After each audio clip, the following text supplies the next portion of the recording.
They called it a crime against democracy, an insult to elections, an attack on freedom, an unforgivable step back into dictatorship. But what if they're wrong? What if democracy as we've been told to accept it was never ours to begin with? On that quiet July morning, President Ibrahim Traoré walked into a press room in Ouagadougou and did what no other African leader dared to do. He dismantled the National Electoral Commission, not to seize power, but to expose the lie behind the ballot. He called it a waste of money.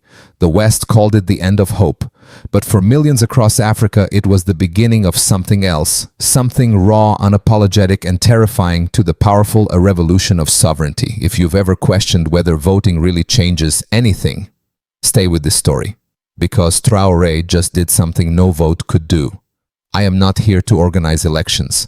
I am here to organize a revolution. That single sentence spoken by Ibrahim Traoré on national television cracked across the airwaves like thunder. His face was calm, his voice measured, but the meaning was devastating. On July 14th, 2025, Burkina Faso's transitional president announced that the National Independent Electoral Commission (TINI) would be dissolved with immediate effect. No more budgets for ballot boxes, no more Western-funded civic engagement campaigns, no more pretending. He declared it plainly: democracy is not where you begin. It's what you earn after reclaiming your land, your economy, your dignity. To some it sounded like madness. To others it was the first honest thing they'd heard from an African leader in years. And across the continent, from Nairobi to Lagos to Johannesburg, one question began to rise louder than all the noise. What if he's right? Because if Traoré is wrong, then why are the poorest nations the most democratic? And if he's right, then who has been stealing our future in the name of elections? Let's follow the money and see who democracy really serves. They told us that democracy would liberate us, that voting was the highest expression of freedom, that the ballot box was sacred, that every election would bring us closer to prosperity, dignity, and peace. But tell me, when did that happen in Nigeria, where elections come every 4 years and hunger comes every single day? Where over 133 million people live below the poverty line in a country swimming in oil?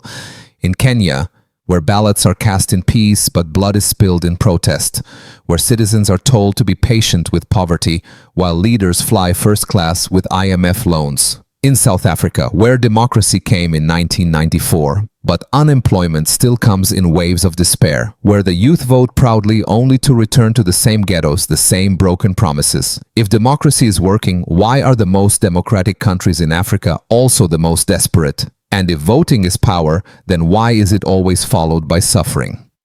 Let's be honest, democracy the kind they imported is a luxury we were never allowed to afford. It was sold to us like a cure, but it came with no sovereignty, no land reform, no industrial policy, no ability to say no. Just the illusion of choice. Ibrahim Traoré called it out for what it is. He didn't say no to freedom, he said no to the theater of freedom. Because in many African countries, elections have become just that theater. You're given 2 or 3 candidates, all groomed by the same donors, coached by the same consultants, educated in the same Western schools, funded by the same NGOs. And when the lights go on and the cameras roll, the people are told to clap, to cheer, to choose. But what are they choosing between a thief who went to London and a liar who went to Washington? 2 faces of the same broken coin. And when they vote, what changes? Does the land come back to the farmers?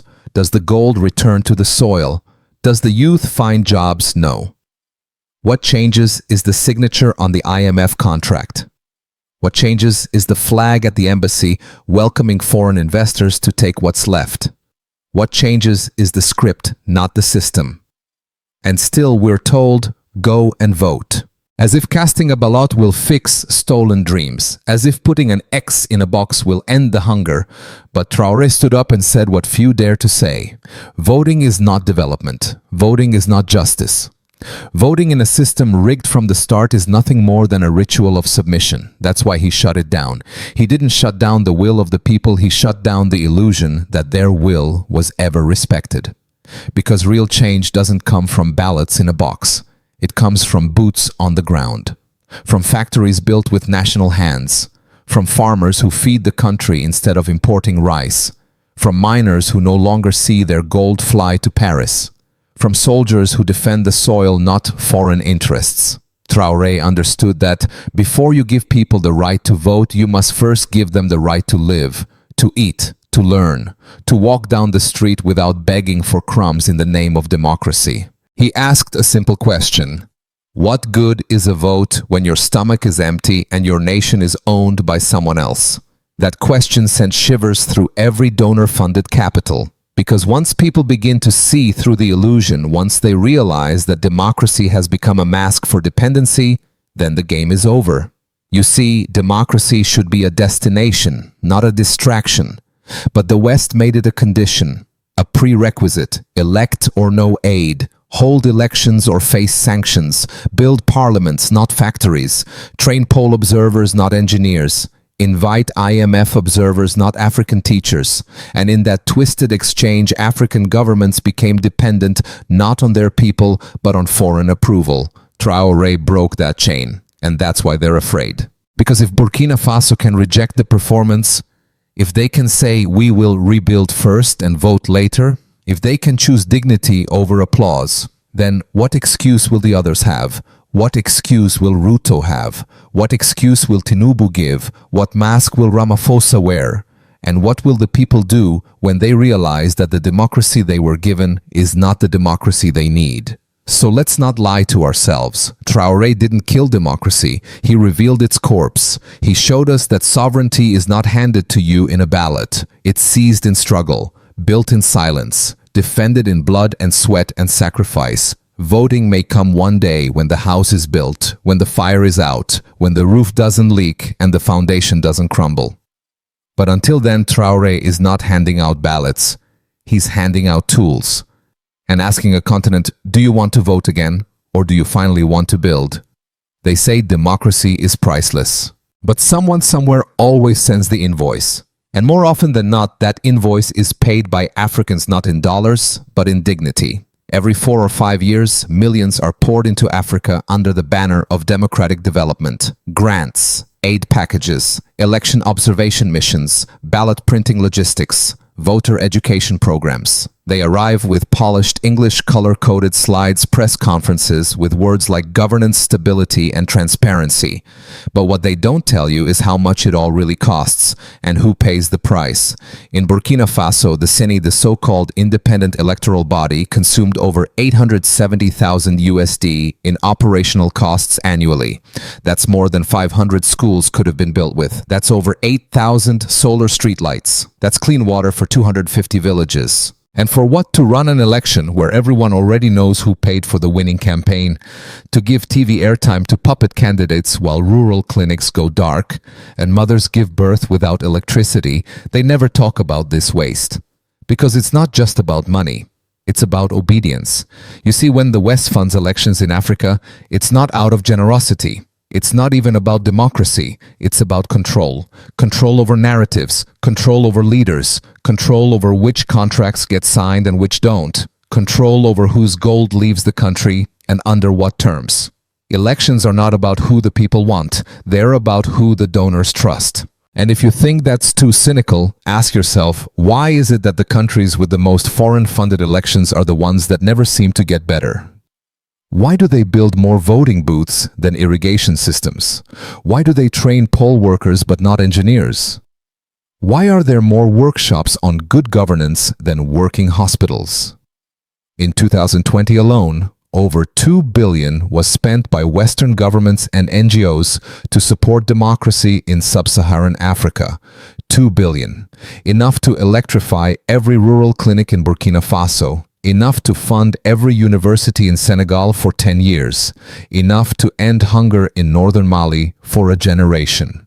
Instead, it went to consultants, to endless reports that no villager ever read, to bulletproof land cruisers for electoral monitors, to per diems, business class tickets, air-conditioned hotel rooms in capitals far removed from the cries of the countryside.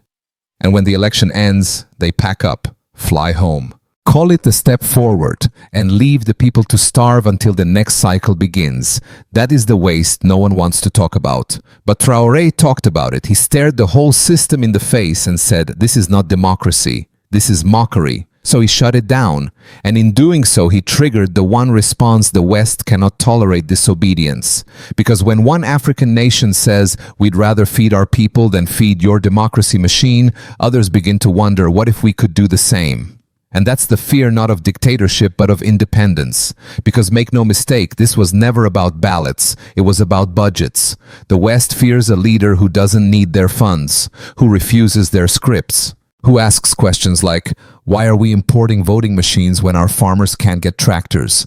Why are we printing glossy voter rolls when our children lack school books? Why are we paying foreign experts to count votes when our own civil servants go unpaid? And most dangerously, what if real power comes not from voting, but from building? Because what Traoré is building is not just a new system, it's a new psychology. One where African dignity is no longer outsourced, where leadership is not rented, where legitimacy doesn't arrive with a UN observer badge, but rises from the soil itself.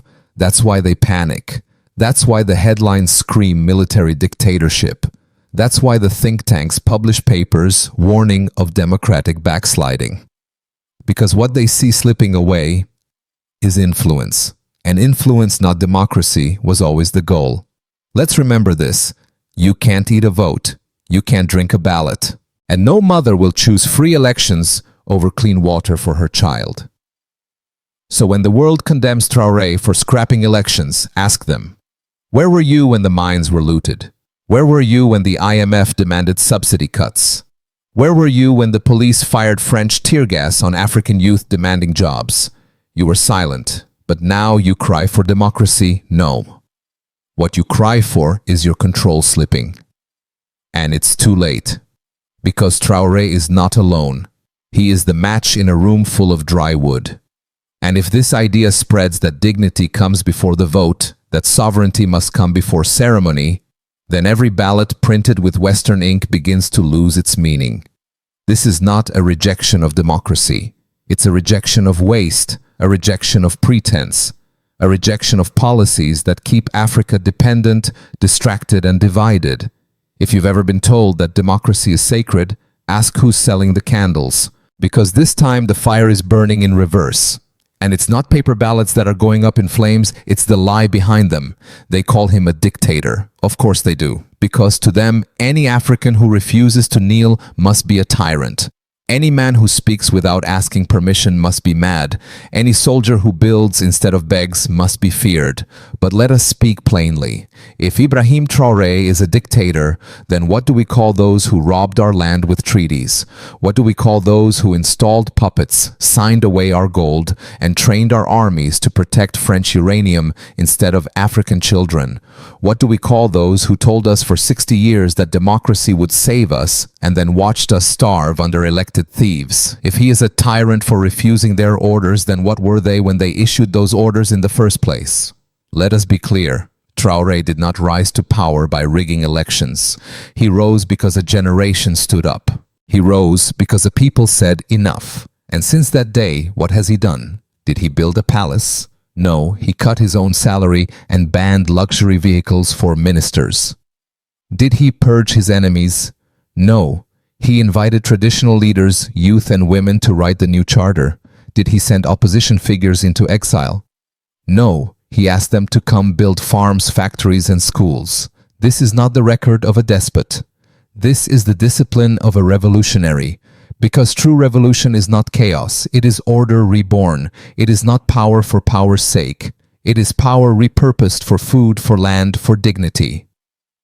Let's talk facts. Since taking office, Traoré has reclaimed over 2,000 hectares of land from foreign investors and redistributed it to local farming cooperatives. Launched the Cassava Initiative, planting across 13 provinces to feed the nation without IMF imports. Created over 4,000 security-based agricultural jobs by turning soldiers into farmers. Banned foreign mining companies that refused to pay taxes and nationalized operations that violated environmental law. Ordered the complete audit of all foreign NGO spending and suspended over 300 operations that could not explain their budgets. Is that dictatorship or is that discipline? And more importantly, who benefits from calling him a dictator? the ones who lose their contracts, the ones whose embassies no longer pull strings, the ones whose journalists can no longer control the narrative. They say he controls the media.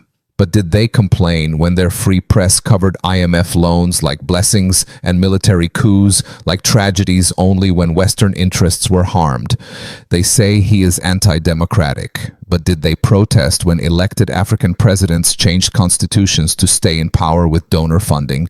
They say he is dangerous. But dangerous to whom? To France, to the UN, to the World Bank, or to the system that keeps Africa obedient because Traoré did not ask for applause. He asked for results. He did not quote Rousseau or Jefferson. He quoted Sankara and Amilcar Cabral. He did not promise elections in 18 months. He promised dignity in 18 months or death trying. And when you live in a country where roads turn to rivers every rainy season, where mothers die for lack of bandages, where schools are roofless, where votes mean nothing and hunger means everything, you don't need a politician, you need a storm. And Traoré came like thunder. Not to charm the West, but to reawaken the South. That's why his face appears in Nairobi, in Kinshasa, in Harare. That's why his words are painted on walls from Dakar to Dar es Salaam. Not because he is perfect, but because he is real. And in a world full of actors, reality is dangerous. He doesn't wear Gucci. He doesn't beg for conferences. He doesn't perform for CNN. He walks dusty roads. He eats cassava. He trains barefoot fighters who guard clinics, not corporations. And maybe, just maybe, that is why they fear him. Because Traoré reminds us of what leadership used to mean. Not a photo op, not a press statement, not a popularity contest, but sacrifice. He does not ask his people to die for him. He risks dying for them.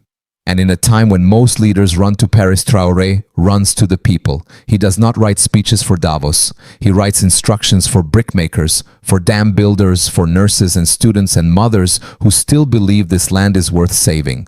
That is not dictatorship. That is memory. That is legacy. That is danger to those who profit from forgetfulness.